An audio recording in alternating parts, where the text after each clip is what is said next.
اعوذ باللہ من الشیطان الرجیم بسم اللہ الرحمن الرحیم رب اشرح لی صدری ویسر لی امری واحلل عقدۃ من لسانی یفقہوا قولی۔ ریاض الصالحین حصہ اول، احادیث نبوی صلی اللہ علیہ وسلم۔ حضرت ابو ہریرہ رضی اللہ تعالی عنہ سے روایت ہے کہ نبی اکرم صلی اللہ علیہ وسلم نے فرمایا، اللہ تعالیٰ نے جو نبی بھی بھیجا اس نے بکریاں ضرور چرائیں۔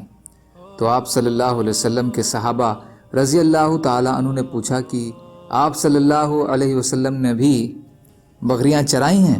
آپ صلی اللہ علیہ وسلم نے فرمایا، ہاں، میں مکہ والوں کی بکریاں کچھ قیرات کے بدلے چرایا کرتا تھا۔ بخاری شریف۔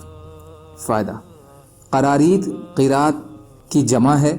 یہ دینار کا 20واں اور کچھ کے نزدیک 24واں حصہ ہوتا ہے۔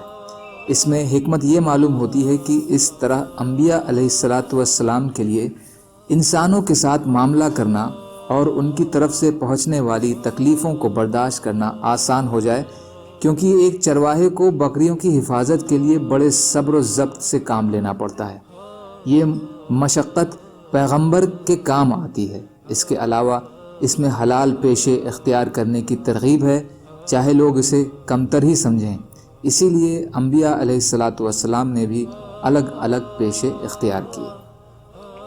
حضرت ابو ہریرہ رضی اللہ تعالیٰ عنہ سے ہی روایت ہے کہ رسول کریم صلی اللہ علیہ وسلم نے فرمایا، لوگوں میں سب سے زیادہ بہتر زندگی اس شخص کی ہے جو اللہ کے راستے میں اپنے گھوڑے کی لگام تھامے ہوئے ہو، اس کی پیٹھ پر سوار ہو کر اڑتا ہے، تیزی سے ادھر ادھر آتا جاتا ہے، جب بھی کوئی دھماکہ یا گھبراہٹ کی آواز سنتا ہے تو اڑ کر یعنی تیزی سے وہاں پہنچتا ہے، قتل ہو جانے یا موت کے آ جانے کی وجہ سے کی جگہ کو تلاش کرتا ہے۔